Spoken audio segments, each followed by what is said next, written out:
आज हम बात करेंगे एक ऐसे स्कैंडल की जिसने सिर्फ 3 प्लेयर्स की नहीं पूरी आईपीएल की क्रेडिबिलिटी हिला दी। क्या हुआ था आईपीएल 2013 में? पुलिस ने फोन टैपिंग और स्टिंग ऑपरेशन के थ्रू सबूत इकट्ठे किए थे। अंडरवर्ल्ड के कनेक्शंस, आईपीएल 2013 का पूरा क्रिकेट इंडस्ट्री और फैंस हिल गए।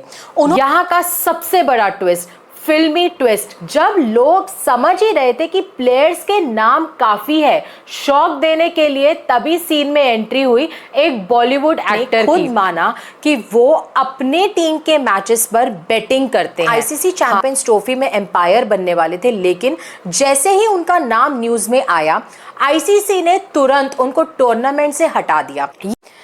आईपीएल दुनिया का सबसे एंटरटेनिंग क्रिकेट टूर्नामेंट, जहां रन्स के साथ साथ मिलता है ड्रामा, ग्लैमर और पैसा।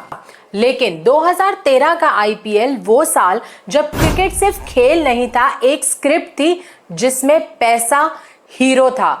आज हम बात करेंगे एक ऐसे स्कैंडल की जिसने सिर्फ 3 प्लेयर्स की नहीं पूरी आईपीएल की क्रेडिबिलिटी हिला दी। ये कहानी है एस श्रीशांत, अंकित छावन, अजीत चंदेला, गुरुनाथ मय्यप्पा, राज कुंद्रा और अंडरवर्ल्ड के डेंजरस कनेक्शंस की। तो चलिए शुरू करते हैं ये शॉकिंग कहानी। सबसे पहले जानते हैं स्पॉट फिक्सिंग क्या होता है। जब एक बॉल या एक स्पेसिफिक मोमेंट को ही फिक्स किया जाए उसे कहते हैं स्पॉट फिक्सिंग।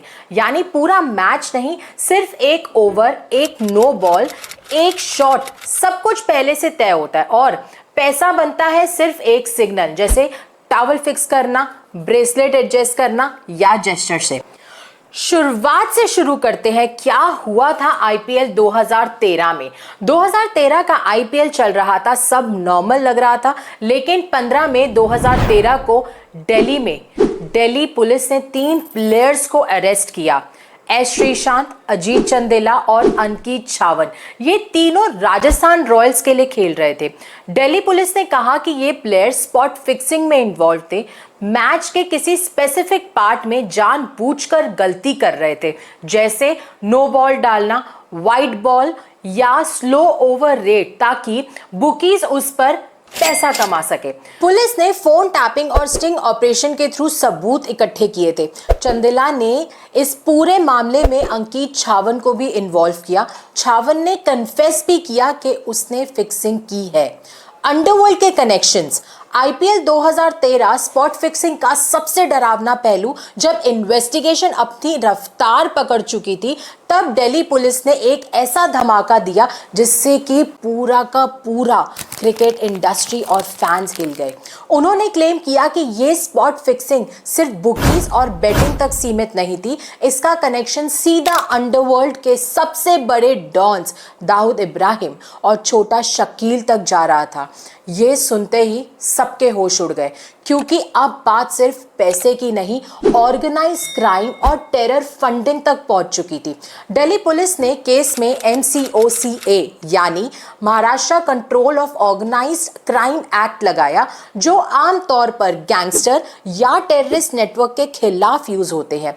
ये क्लियर दिखता है कि फिक्सिंग का जाल कितना गहरा, डेंजरस और इंटरनेशनल लेवल तक फैला था। इन्वेस्टिगेशन में पता चला कि कुछ प्लेयर्स सिर्फ बुकीज के थ्रू पैसा नहीं ले रहे थे, बल्कि वो डायरेक्ट अंडरवर्ल्ड के सिग्नल्स पर काम कर रहे थे। इस केस में टोटल 23 लोग अरेस्ट हुए, जिसमें 14 बुकीज थे और सबके सब एक बड़े सिंडिकेट का पार्ट निकले। क्रिकेट के पर्दे के पीछे जो खेल चल रहा था वो सच में किसी क्राइम थ्रिलर से कम नहीं था। इन्वेस्टिगेशन में पता चला कि कुछ बुकीज दाऊद और उसके नेटवर्क का हिस्सा थे। वो दुबई से ऑपरेट कर रहे थे और उनका डायरेक्ट लिंक छोटा शकील तक जा रहा था। ये बुकीज इंडियन प्लेयर तक पैसा पहुंचा रहे थे, उनके लिए स्पॉट फिक्सिंग इंस्ट्रक्शंस अरेंज कर रहे थे और हर मैच का आउटकम मैन्युपुलेट करने की कोशिश हो रही थी। अब चलते हैं अगले पहलू पे। फोन टैप्स ने खोली पोल जब सच सुनाई दिया। जब आईपीएल 2013 का सीजन चल रहा था, उसी वक्त दिल्ली पुलिस ने स्पेशल सेल से कुछ मोबाइल नंबर्स पे सर्विलेंस शुरू किया। ये वो नंबर थे जो उन्हें सस्पिशियस लगे और जैसे ही फोन टैप्स एनालाइज किए गए, पूरे इंडियन क्रिकेट में भूचाल आ गया। उन्होंने प्लेयर्स और बुकीज के बीच की डजन्स ऑफ कॉल रिकॉर्ड्स थी, जिसमें कोडवर्ड, सिग्नल्स और पूरी फिक्सिंग स्ट्रैटेजी डिस्कस हो रही थी। कैसे होता था फिक्सिंग का सिग्नल? इसमें एक कॉल में बुकी क्लियर बोलता था, अगले ओवर में 3 नो बॉल्स चाहिए, टावल डाल के सिग्नल देना, पैसा डबल मिलेगा। हर फिक्स्ड ओवर के लिए एक स्पेसिफिक सिग्नल डिसाइड होता था, जैसे टावल को बेल्ट में टक करना, रिस्ट बैंड एडजस्ट करना या फिर फील्डिंग पोजीशंस को चेंज करना। ये सब सिग्नल्स थे। फिक्सिंग स्टार्ट हो गई है। पुलिस के अकॉर्डिंग कुछ कॉल्स कराची, दुबई और इंडिया के मल्टीपल सिटीज से ट्रेस किए गए। अरेस्टेड लोग टोटल 23 लोग अरेस्ट हुए, जिसमें 14 बुकीज थे। बाकी लोग स्पॉटर, हैंडलर्स और कोऑर्डिनेशन में लगे थे।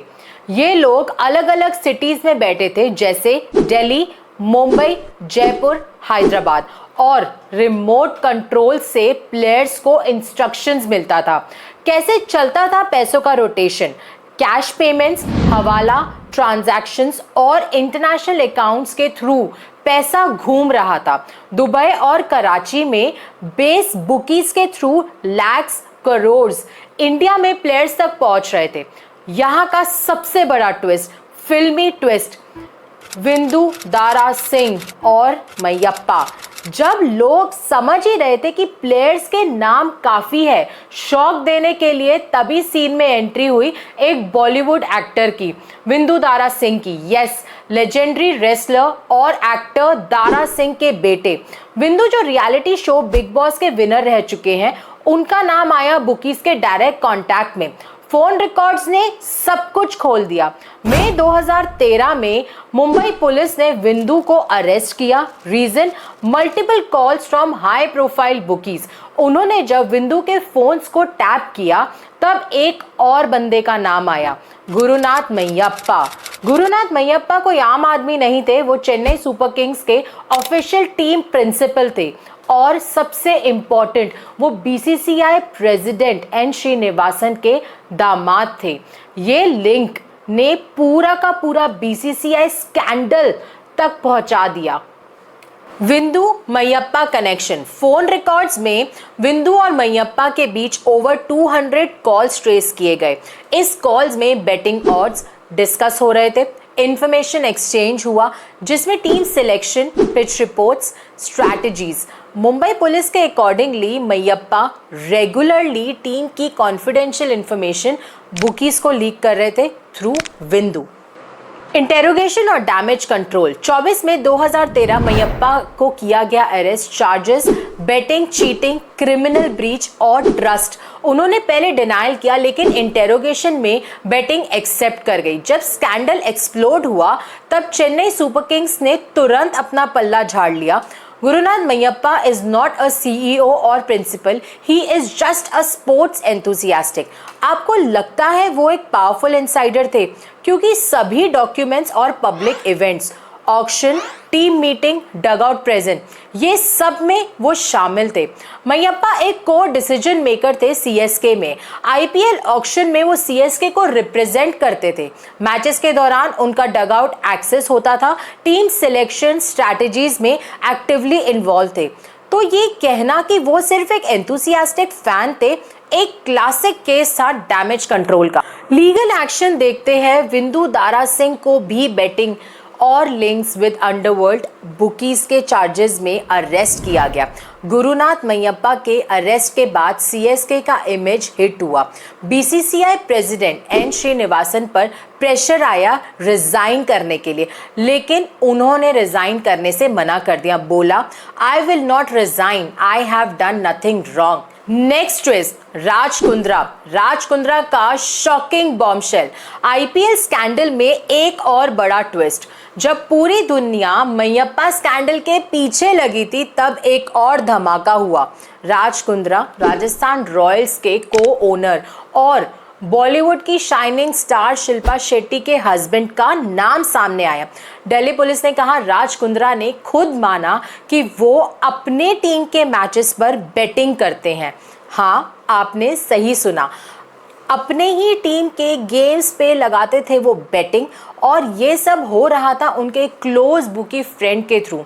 फोन रिकॉर्ड्स, फाइनेंशियल ट्रेल्स और सीक्रेट कॉन्वर्सेशन ने ये सच्चाई सामने ला दी। आईपीएल की दुनिया में पैसा, पावर के पीछे छुपा था एक डेंजरस नेटवर्क। बीसीसीआई ने तुरंत एक्शन लिया। राज कुंद्रा को आईपीएल से सस्पेंड कर दिया गया। इंटेग्रिटी और फेयरनेस की रक्षा के लिए ये एक क्लियर वार्निंग थी, जो भी क्रिकेट को गाली बनाएगा उसका आईपीएल में कोई जगह नहीं है। अब नजर डालते हैं लीगल बैटल और फैसले पे। श्रीशांत, छावन और 17 लोगों को कोर्ट ने बेल दे दी क्योंकि एमसीओसीए के स्ट्रॉन्ग एविडेंस नहीं मिले। अजीत चंडेला ने तब तक बेल अप्लाई नहीं की थी। 2015 में आरएम लोधा कमेटी ने इंडिया सीमेंट्स, सीएसके के ओनर और जयपुर आईपीएल के राजस्थान रॉयल्स के ओनर को 2 साल के लिए आईपीएल से सस्पेंड कर दिया। 2015 में ही कोर्ट ने प्लेयर्स को नॉट गिल्टी डिक्लेयर किया। बीसीसीआई ने बैन लगा के रखा। 2016 में चंडेला को लाइफ बैन मिला। 2019 में सुप्रीम कोर्ट ने श्रीशांत का बैन हटा दिया। 2023 में चंडेला का बैन लिफ्ट हो गया, लेकिन 7 साल के बाद। क्या था इन्वेस्टिगेशन के अंदर का सीन? इन्वेस्टिगेशन एजेंसीज के अंदर भी एक अलग गेम चल रही थी। सबसे पहले बात करते हैं दिल्ली पुलिस चीफ नीरज कुमार की। उन्होंने एक प्रेस कॉन्फ्रेंस में बताया कि उन्होंने आईपीएल शुरू होने से पहले अप्रैल 2013 में कुछ प्लेयर्स के फोन टैप करे थे। उनको कुछ सस्पिशियस एक्टिविटी का शक लगा और वो चाहते थे कि बिना हाइप क्रिएट करे वो सारे सबूत इकट्ठा कर ले। फोन टैपिंग्स से रिकॉर्डिंग्स मिली, उससे प्लेयर, बुकीज और बेटिंग रैकेट के बीच डायरेक्ट लिंक पता चले। नीरज कुमार ने क्लेम किया कि उन्होंने सब कुछ एक वेल प्लान स्टिंग ऑपरेशन के थ्रू एक्सपोज किया। उन्होंने हर मूव साइलेंटली खेला, बिना किसी को अलर्ट किए। लेकिन जैसे जैसे केस आगे बढ़ने लगा, मुंबई और दिल्ली पुलिस के बीच में झड़प हो गई। सामने आने लगी, दोनों अलग अलग एंगल से इन्वेस्टिगेशन कर रहे थे। दिल्ली पुलिस ने प्लेयर्स को पकड़ा, जबकि मुंबई पुलिस उन बुकीज के पीछे थी जो बॉलीवुड और अंडरवर्ल्ड के लिंक्स में थे। मीडिया में बस था कि दोनों फोर्सेस के बीच में कोऑर्डिनेशन ही नहीं है। ये कंफ्यूजन इतना बढ़ गया, पब्लिक और मीडिया दोनों कंफ्यूज हो गए कि किस पे विश्वास करें। लेकिन इस पर महाराष्ट्र के होम मिनिस्टर ने इंटरवीन करा और उन्होंने कहा कि दिल्ली और मुंबई पुलिस एक दूसरे के अगेंस्ट नहीं है, बल्कि साथ में काम कर रही है। उन्होंने ये भी कहा फाइनल गोल है कि सबकी सच्चाई सामने आए, चाहे वो किसी भी लेवल के लोगों के खिलाफ हो। इस इन्वेस्टिगेशन का एक और shocking twist, ICC umpire Asad Rauf का नाम आना। मुंबई पुलिस ने उनके खिलाफ इन्वेस्टिगेशन स्टार्ट की और उन पे एलिगेशन थे कि वो एक बुकी के थ्रू कुछ लग्जरी गिफ्ट्स एक्सेप्ट कर चुके हैं। रौफ ने आईसीसी चैंपियंस ट्रॉफी में एम्पायर बनने वाले थे, लेकिन जैसे ही उनका नाम न्यूज में आया, आईसीसी ने तुरंत उनको टूर्नामेंट से हटा दिया। ये दिखता है कि स्कैंडल सिर्फ प्लेयर्स तक लिमिटेड नहीं था। Umpires, bookies, even international level के काफ़ी लोग इस गेम में इन्वॉल्व थे। तो एक तरह से प्लेयर्स, बुकीज और एम्पायर का एक गहरा नेटवर्क था जो मैच फिक्सिंग जैसे इलीगल काम को चला रहा था। दूसरी तरफ इन्वेस्टिगेशन एजेंसीज थी जो कभी एक दूसरे के साथ कोऑर्डिनेशन कर रही थी तो कभी अगेंस्ट थी। ये टेंशन कंपटीशन इन्वेस्टिगेशन प्रोसेस को और भी कॉम्प्लेक्स और चैलेंजिंग कर रहा था। सुप्रीम कोर्ट और मुद्गल कमेटी। अक्टूबर 2013 में मुकुल मुग्दल कमेटी बनाई गई, जिसमें सौरव गांगुली को भी इन्वॉल्व किया गया। कमेटी ने डिटेल्ड इन्वेस्टिगेशन की और मुद्गल रिपोर्ट ने काफ़ी कुछ एक्सपोज किया। सुप्रीम कोर्ट और मुग्दल कमेटी का 2013 IPL spot fixing and betting case में बहुत इंपॉर्टेंट रोल था। सुप्रीम कोर्ट का रोल जब 2013 आईपीएल में स्पॉट फिक्सिंग और बेटिंग स्कैंडल के सामने आया तो पब्लिक और मीडिया का प्रेशर इतना ज़्यादा था कि सुप्रीम कोर्ट ऑफ इंडिया को इसमें इंटरवीन करना पड़ा। बीसीसीआई पे ट्रस्ट काफ़ी हर्ट हुआ और एक फेयर इन्वेस्टिगेशन की ज़रूरत थी। सुप्रीम कोर्ट ने कहा कि बीसीसीआई खुद अपने ऊपर लगा इल्ज़ाम प्रॉपर्ली इन्वेस्टिगेट नहीं कर रही, इसीलिए उन्होंने एक इंडिपेंडेंट कमेटी बनाई जिसका नाम था मुद्गल कमेटी। क्या थी ये कमेटी?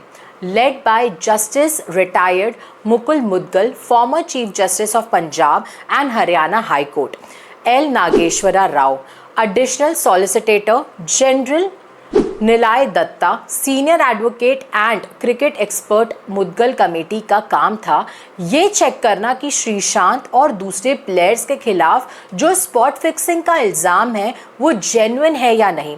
ये देखना कि बीसीसीआई ऑफिशियल या सीएसके के गुरुनाथ मैयप्पा जैसे लोग फिक्सिंग या बेटिंग में इन्वॉल्व थे या नहीं। आईपीएल की ओवरऑल इंटेग्रिटी, करप्शन इश्यूज को समझना। कमेटी की रिपोर्ट में क्या निकला, आइए जानते हैं। कमेटी ने गुरुनाथ मैयप्पा को सीएसके का टीम ऑफिशियल माना और उनको बेटिंग और इंफॉर्मेशन लीक करने के लिए गिल्टी बताया गया। राजस्थान रॉयल्स के ओनर राज कुंद्रा का नाम भी बेटिंग में सामने आया। प्लेयर्स जैसे कि श्रीशांत, अंकित छावन एंड अजीत चंडेला को भी इन्वॉल्व किया गया। कमेटी ने बोला कोई भी हाई प्रोफाइल लोग हो या नॉर्मल जिनके लिंक्स हैं उनके ऊपर पूरी इन्वेस्टिगेशन की जाएगी। सुप्रीम कोर्ट ने क्या एक्शंस लिए? सुप्रीम कोर्ट ने मुद्गल कमेटी की फाइंडिंग्स को सीरियसली लिया।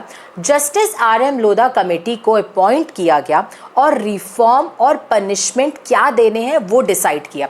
सीएसके और राजस्थान रॉयल्स को 2 साल के लिए बैन कर दिया गया आईपीएल से। फैन का ट्रस्ट हिला। लोगों ने बोला आईपीएल सिर्फ क्रिकेट नहीं, पैसा और फिक्सिंग का खेल बन गया है। आईपीएल 2013 फिक्सिंग स्कैंडल एक रिमाइंडर था कि पैसा जब गेम पे हावी हो जाता है तो असली मज़ा चला जाता है। बीसीसीआई ने कई रिफॉर्म्स लाए, लेकिन सवाल ये है क्या आज भी फिक्सिंग बंद हो गई है? कमेंट सेक्शन में अपना ओपिनियन ज़रूर शेयर करना और अगर आपको ये वीडियो थोड़ी सी भी इंफॉर्मेटिव लगी हो तो लाइक करो, शेयर करो और चैनल को सब्सक्राइब करना मत भूलना। मिलते हैं नेक्स्ट स्टोरी में, तब तक के लिए क्रिकेट क्लीन रहे और आप एंटरटेन। धन्यवाद।